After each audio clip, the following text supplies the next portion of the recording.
maioria, quase a totalidade, não acontece. E depois a mídia não dá sequer uma notinha, né? Eu me lembro da maior astróloga inglesa que recebeu a Diana e o seu noivo da época, dizendo que eles teriam uma vida muito feliz, que eles gerariam muitos filhos. 15 dias depois ela morreu. E ninguém tocou nisso. O casal saiu, a Lady Diana saiu junto com o noivo daquela consulta. Da consulta. E na consulta, todas as ênfases que estavam, os astros aprovavam e que a vida deles seria maravilhosa. E que teriam muitos filhos. Só que 15 dias depois, morreu.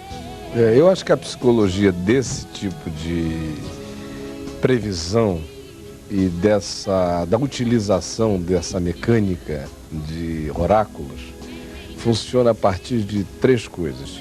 A primeira é que é inegável que os astros têm certa influência sobre a vida na Terra. Os corpos celestes alteram as nossas marés, as correntes de ventos e de água, a incidência de procriação. É inegável, e isso é um fato não da superstição, mas da ciência, como, meu Deus, as leis de gravidade que estão presentes formam um corpo de energia dentro do qual a gente existe. Então, a passagem de um determinado corpo celeste aqui gera alterações enormes. Marés, tufões, furacões, parturientes dão a luz em quantidade muito maior, a vida animal, o ecossistema também recebe as influências disso aí. Então, negar esse fato é tolice, é besteira. Segundo, partir dessa constatação e ir ao ponto de exacerbá-la no nível de que esses astros têm influência agora determinante sobre a existência de um indivíduo como se fosse um karma cósmico ou como se estivesse escrito nas estrelas, é que já é pegar o elemento cientificamente constatável e transformá-lo numa manipulação que gera muita coisa, rende inclusive muito dinheiro. Tem muita gente que vive disso. E a terceira dimensão disso aí é que isso funciona mais ou menos como testemunho evangélico em televisão, não é? Nós somos pastores, a gente sabe que Jesus cura mesmo, cura doentes, cura doenças de todos os tipos e cura toda hora. Agora, num auditório onde há 1000 pessoas e que 3 pessoas ficaram curadas, eu só tenho o direito de dizer que aquelas 3 ficaram curadas. Eu não tenho o direito de levar aquelas 3 na televisão e dizer assim, na minha igreja quem vem fica curado. Porque tem 997 indo para casa gemendo, se sentindo sem fé, desgraçadas, infelizes, abandonadas, mal amadas por Deus, repudiadas, porque não ficaram curadas. E a gente parece que não lê o que Jesus disse, olha, nos dias do profeta Elias havia muitas viúvas em Israel, mas foi uma em Serepta que Deus escolheu para realizar a cura. E havia muitas outras, realizar o milagre, e há muitas outras outras pessoas padecendo de necessidades em volta de nós, mas a eleição de Deus escolhe a quem quer, como quer. E ninguém tem o poder de determinar que naquele dia, naquela hora, todos ficarão. Mas o que é que se faz então? Elege-se o caso positivo e aí oprime-se a todos os que não ficaram por causa da positividade da exceção. Se o milagre fosse a regra, ele já não seria milagre, eu teria que tratá-lo com a naturalidade com a qual eu trato a lei da gravidade. Mas deixa eu te fazer uma pergunta, entrando nesse assunto e fugindo um pouquinho. Mas era só para concluir o outro, dizer o seguinte, que aí, por exemplo, você deu o exemplo da Lady Di. Como é que funciona? Funciona do mesmo jeito que funciona daqueles que se alimentam de milagre. Aquilo que dá certo, eles proclamam e propagandeiam. O que dá errado, que é a maioria, eles fazem o possível para esquecer. E a própria mídia, nesse final de ano, só vai dar ênfase às previsões. Raramente ela vem mostrando e checando a quantidade enorme de tiros que saíram pela culatra, que são a maioria. E aí, nesse caso, tem até um elemento de natureza estatística, para funcionar. O Oswald de Souza ajudaria muito também a fazer os cálculos estatísticos e ver quais seriam as possibilidades e a previsibilidade estatística disso acontecer. Com isso eu não estou negando o milagre. O que eu estou dizendo é que existe uma manipulação extraordinária por meio da propaganda para exaltar o acontecimento positivo em detrimento de milhares de outros que não se cumpriram, porque o que alimenta a fé das pessoas é sempre ficar pensando que o que aconteceu com o outro pode acontecer com ela, e só não aconteceu com ela porque ela não creu ou não teve fé. Mas esse ponto é que eu ia abordar. No tempo do Senhor Jesus, a Bíblia diz que ele curou a todos, menos aqueles que não tiveram fé, porque diz lá que na sua própria cidade ele não pôde realizar os milagres que queria, porque não creram nele. E admirou-se da incredulidade deles. Então, nos dias de hoje, existem duas incredulidades. Do enfermo, que é bem menor, e dos guias espirituais, que não estão, creio eu, com tal unção que possam repetir os dias de Jesus e pós. Jesus com os apóstolos. Mas eu não diria nem dos dias atuais, porque nos apóstolos você também vê a mesma coisa. O que a gente precisa saber é que Deus estava em Cristo. Deus não estava em Paulo do jeito que Deus estava em Cristo. Deus estava em Cristo no sentido de que Deus estava em Cristo. Cristo é Deus. Paulo estava cheio do Espírito de Deus. Mas Paulo não era onisciente. Paulo não compreendia todas as variáveis do bem a ser realizado e os produtos que aquele bem iria realizar. Por isso que ele diz, Epafrodito esteve doente até a morte, eu intercedi, Deus teve misericórdia dele para que não viesse sobre ele tristeza no meu coração. Eu tenho um espinho na carne que eu tenho pedido a Deus já 3 vezes que o tire de mim, mas o Senhor disse, a minha graça te basta. A gente vê em Atos 12 que Tiago, a cabeça dele é cortada, ele é decapitado e Pedro é salvo. O critério qual é? Estava todo mundo orando pelos dois. E provavelmente até mais por Tiago, que foi quem teve a cabeça decapitada. Por Pedro, eles já estavam na obrigação da intercessão. Tanto é que quando o anjo libertou e Pedro bateu na porta, eles nem acreditaram que Pedro estava lá. Em outras palavras, a história inteira da igreja... Mas os dias não são os mesmos, né? Não, Caio, e nem os propósitos de Deus se manifestam do mesmo modo.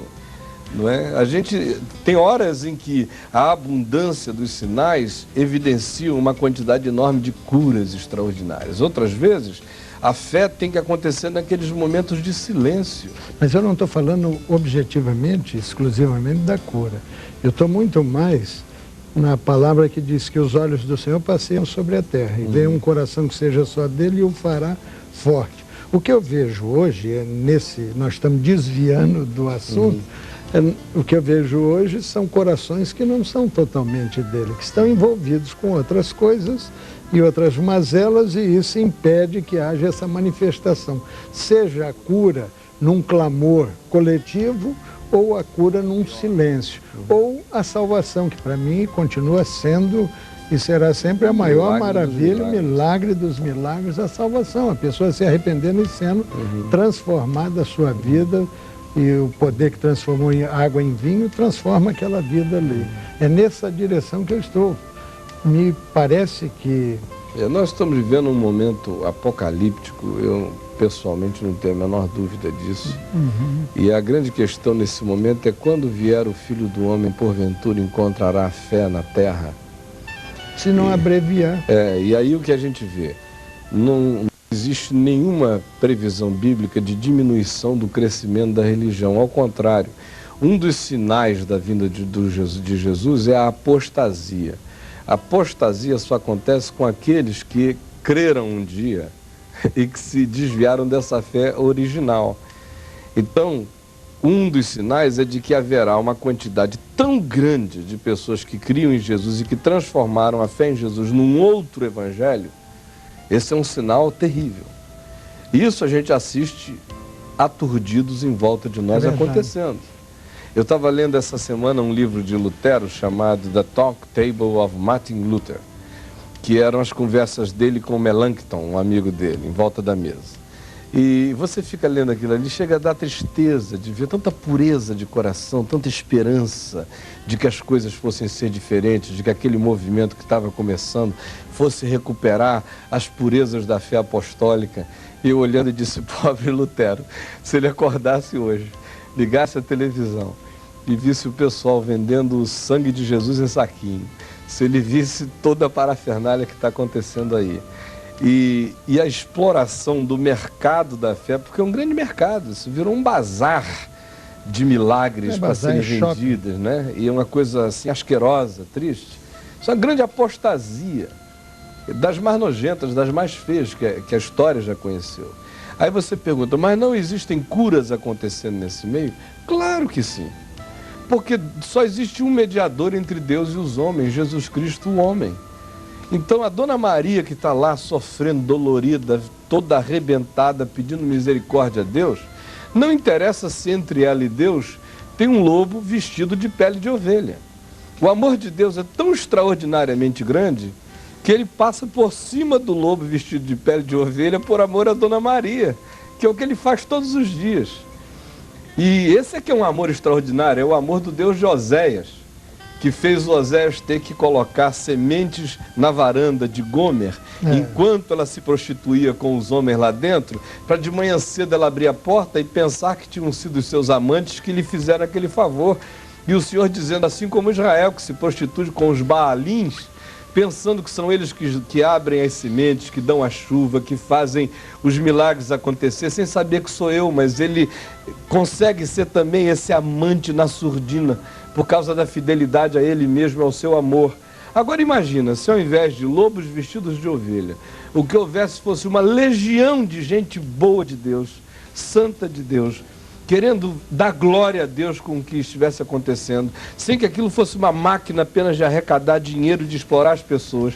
Se em sendo assim, Deus ainda derrama graça e misericórdia por amor ao coração ferido das pessoas, imagina se a intermediação fosse genuína. Se não fossem lobos vestidos de peles de ovelhas, mas ovelhas com caras de ovelha, coração de ovelha e coração de ovelha. Aí, meu Deus, a coisa é maravilhosa. Mas tem obreiros por esse mundo. Meu Deus, eu não... espalhado que... Jamais diria... que não existe. Que não existem, mas o que eu estou dizendo é que a prevalência já não é mais essa. Você se converteu num tempo, e eu também, em que às vezes dá uma saudade enorme de você ver aquela pureza das pessoas que estavam ali dedicadas ao Evangelho, só pelo Evangelho, gente que tinha muitos pudores de ser confundida com outra coisa, que queria que o reino de Deus não fosse mal interpretado jamais. E hoje em dia parece que há um cinismo generalizado, né? Então vamos dar uma paradinha e depois vamos voltar ao assunto anterior, ok? Tá bom.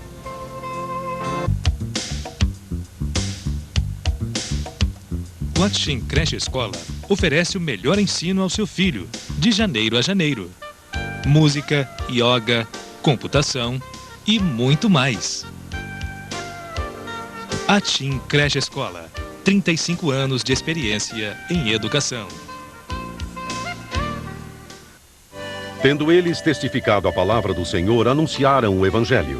O povo de Deus vem sendo abençoado pelo crescimento pastoral teológico. O COTEB torna homogênea a classe dos teólogos. O COTEB congrega todas as denominações. Filiando-se ao COTEB, você tem registro do seu diploma ou certificado, assistência jurídica e cartorária, convênio com agências missionárias e faculdades de teologia. Inscreva-se no Conselho Regional de Teólogos da sua cidade. A sua inscrição no COTEB fortalece a nossa união com Deus. Voltando então ao nosso assunto, primeiro ponto, você gira a metralhadora quando é para dar um tiro só.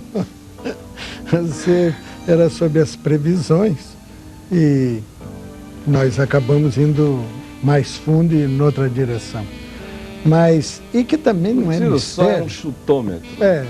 Também não é, não tem mistério, porque se você pega o horóscopo, e a gente tem que falar isso para desmascarar. Você tem sempre a mesma coisa. Com aquilo ali.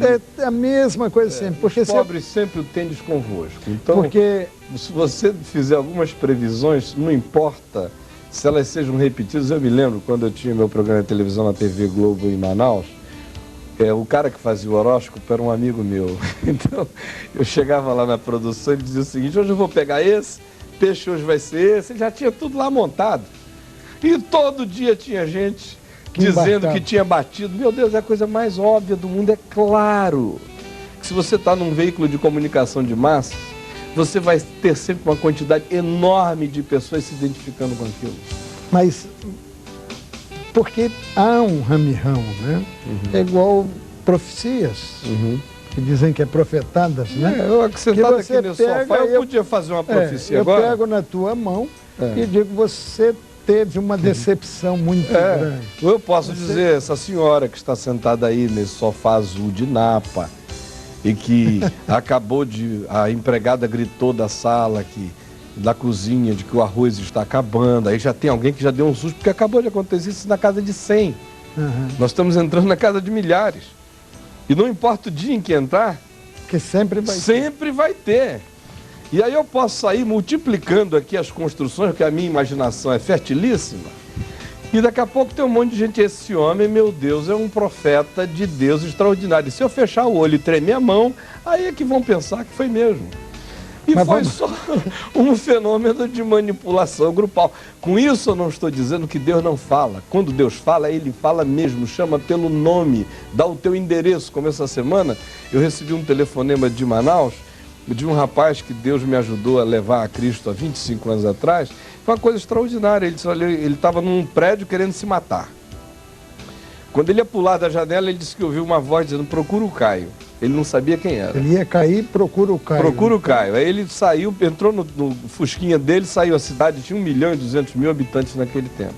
Não sabia para onde ir, ele rodou a cidade inteira, parou num bairro, na porta de uma garagem e falou, vou perguntar porque isso é muito louco esse negócio. Aí vinha passando um homem e disse assim, escuta, você conhece um cara chamado Caio? Aí o sujeito falou, eu e você também. Aí ele disse, como?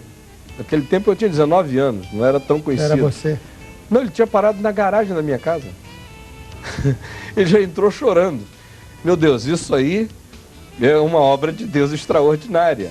Não é esse caleidoscópio de possibilidades infindáveis que manipula a cabeça dos fracos com uma facilidade enorme. Já que falou de falar diretamente, como é que individualmente as pessoas podem esperar esse ano que nós estamos começando? Olha, eu não poderia imaginar que no fim de 2002 eu estaria me sentindo como eu estou me sentindo, vendo a vida como eu estou vendo a vida e com os desejos interiores no coração de sonhar com o próximo ano e com o meu futuro em Cristo, como eu estou fazendo agora. Porque, por exemplo, a vida acabou para mim em novembro de 1998. Eu assisti o meu funeral.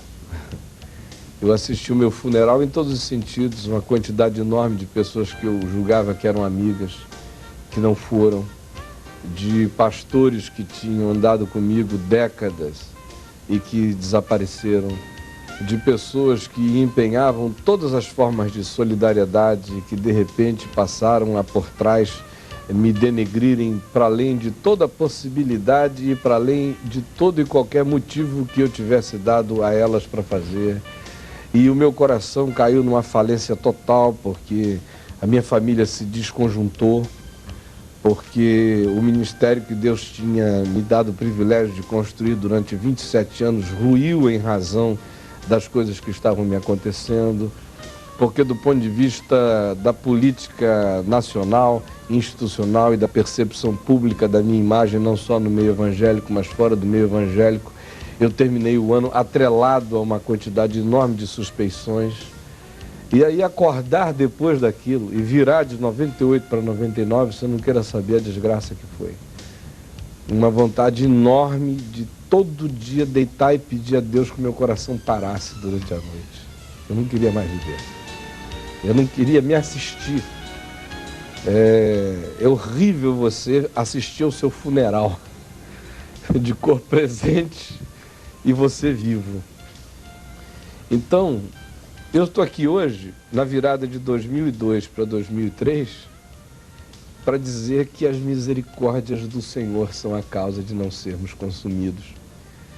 Que se a gente esquecer as coisas que para trás ficam e prosseguir para aquelas que diante de nós estão, se a gente não se equivocar quanto ao fato de que o prêmio da soberana vocação de Deus em Cristo Jesus para nós não são conquistas terrenas, no horizonte imediato, não são aquelas coisas que se materializam diante de nós e que os outros veem, e que os outros aplaudem ou não, mas são as grandes realizações do Espírito de Deus no nosso ser, forjando em nós um ser humano melhor, mais consciente, mais dele, mais tratado, mais quebrantado, mais desenganado, mais desiludido, mais verdadeiro, menos suscetível às vaidades, menos na mão dos fluxos de poder para lá e para cá. Essas são as grandes conquistas. Então hoje, eu estou falando com você que porventura viveu um ano muito difícil, está olhando para o ano que vem assim sem nenhuma perspectiva. Eu quero te dizer que eu estive morto e revivi, me senti perdido e fui achado. E quando eu cheguei em casa, meu pai tinha matado não um cabrito, mas era o sangue do cordeiro que estava sendo servido para animar a festa do perdão, da graça e da misericórdia. E a vida pode recomeçar. Então hoje o que eu quero dizer a você é: foque toda a sua fé no fato de que em Jesus todos os dias são dias chamados hoje. Nosso problema é que a gente fica sempre lidando com essa referência de passado e de futuro. O passado já irremediavelmente passou. E aí ele nos coloca dentro de duas perspectivas. Se foi bom e hoje já não é bom, ele se transforma em algo profundamente envenenador com o poder da nostalgia e da depressão. Se foi ruim, gera em nós uma vergonha calamitosa que drena as energias para que você se reanime, levante e comece a fazer alguma coisa. E o futuro é intangível, não existe, não está presente. O único dia que existe, que é dia de salvação, que é dia de oportunidade, que é dia de decisão, que é dia de Deus para a minha vida, é o dia chamado hoje. E agora é a única realidade com a qual eu disponho, é esse dia de graça. Só que na nossa consciência, parece que na maioria das vezes a gente fica sempre profetizando para o futuro. Será? A profecia de Deus não é para o futuro, é para hoje. Hoje é dia de ouvir a voz, hoje é dia de salvação, hoje é dia de decisão. E enquanto a gente não entende isso, a gente só posterga, a gente só adia, a gente só prolonga, a gente só usa o futuro como álibi, o passado como desculpa, e nada muda na vida da gente agora. Então o que eu teria a dizer às pessoas é: não espere nem o ano novo chegar. O ano fica novo todo dia, quando a gente se levanta naquele dia dizendo: esse é um dia novo para mim. O calendário da alma da gente não tem que respeitar as viradas de ano do calendário cronológico da história humana. Nós somos pessoas que já passamos da morte para a vida, por isso nós já estamos vivendo em outro calendário. É uma coisa extraordinária. O meu pai, a cada dia eu me apaixono mais por ele. Ele já passou mesmo, ele está assim, em outra dimensão. A sensação que você tem de que o tempo, o espaço, tudo isso assim, perderam muito daquela importância nervosa que ainda tem para nós, né? Ele está presente em tudo, curte tudo, alegre, constrói, faz e tal. Mas essa semana e já no último mês, 3 vezes ele me liga e diz: meu filho, eu estou esperando muito que a sua irmã mais nova consiga um emprego melhor, para ela se estabilizar, porque você sabe, né, que há 6 meses atrás o Senhor me levou até o 3º céu e eu ouvi coisas, meu filho. Paulo estava enganado. Ele disse que eram coisas que não era lícito aos homens referir. Não é que não é lícito aos homens referir, são irreferíveis. A gente não tem palavras para comunicar. Então eu sou alucinado para chegar minha hora de eu conhecer como eu também sou conhecido. E ele quase toda vez que fala comigo, ele está falando nisso aí. E eu fico olhando para aquilo ao mesmo tempo em que o Natal para ele existe, o Ano Novo ele curte com alegria. Eu vou passar as férias lá com ele na floresta, ele fica igual um menino encantado, ele me fala dos passarinhos, dos fenômenos naturais, de tudo que está vindo em volta. Ele não fugiu da terra. Mas o coração dele já não está em Cronos, já não está nessa cronologia, já está numa outra dimensão. E quanto mais a gente puder viver nessa outra dimensão, participando do mundo presente, menos escravo a gente fica das viradas de folhinha, das desgraças que acontecem, das perdas e de tudo mais. E existe dentro de nós automaticamente uma energia nova para chamar cada dia de dia chamado hoje. Hoje te deram corda, que você está com a Se você metralhadora. largar aqui, ninguém fala mais no dia de hoje nesse programa. Mas a Bíblia nos ensina, dentro do que você está falando, de que nós devemos viver o dia de hoje como se fosse o último dia. E um dia, sem dúvida alguma, ele será nesse mundo. Uhum. Então, quando você fica muito preso, ou fica preso, obviamente o passado traz uma influência muito grande. Você não pode ser escravo dele. Nem também ficar olhando para o futuro como algo que você, numa utopia, né? Que um dia, quem sabe, talvez, você possa ter. Não. Você, vivendo o dia de hoje, como teu último dia, você vai viver maravilhosamente. Você já imaginou aquele pessoal, só tem 1 minuto, do Joelma, que pegou fogo, se eles soubessem que era o último dia, as coisas que eles teriam feito no dia anterior, teriam tratado todos com tanto carinho. Não ia querer levar desse mundo nenhuma, nem deixar nesse mundo nenhuma marca. Se você viver hoje como o último dia, você vai amar mais. Você vai ter uma visão mais profunda do propósito de Deus neste mundo para você. Eu conheço uma pessoa que, num certo segundos. sentido, vive assim todo dia, com quem eu tenho aprendido extremamente, que é a minha esposa. Eu poucas vezes vi uma pessoa jovem, porque ela está só com 45 anos, e ainda tem uma mente mais jovem ainda, viver com essa consciência todo dia. Parece que cada dia para ela é o último e ela lida com tudo, com todos, com aquela alegria intensa. Isso é tremendo. De quem não quer desperdiçar aquele momento porque não sabe se vai ter mais. Isso é tremendo. Mas olha, não vai ter mais tempo, porque acabou. E nós vamos dizendo ao telespectador que, sem dúvida alguma, o Senhor te abençoe e te guarde. Amém. O Senhor te dê a paz. Ele é maravilhoso. Ele é o príncipe da paz. E nesse ano novo você possa estar caminhando na certeza de que Ele está contigo. Amém. Até o próximo programa, se Deus permitir. Com Jesus tudo tem sentido verdadeiro, alegria. Com Jesus tudo sei. Ele mostra o melhor a cada dia. Com Jesus não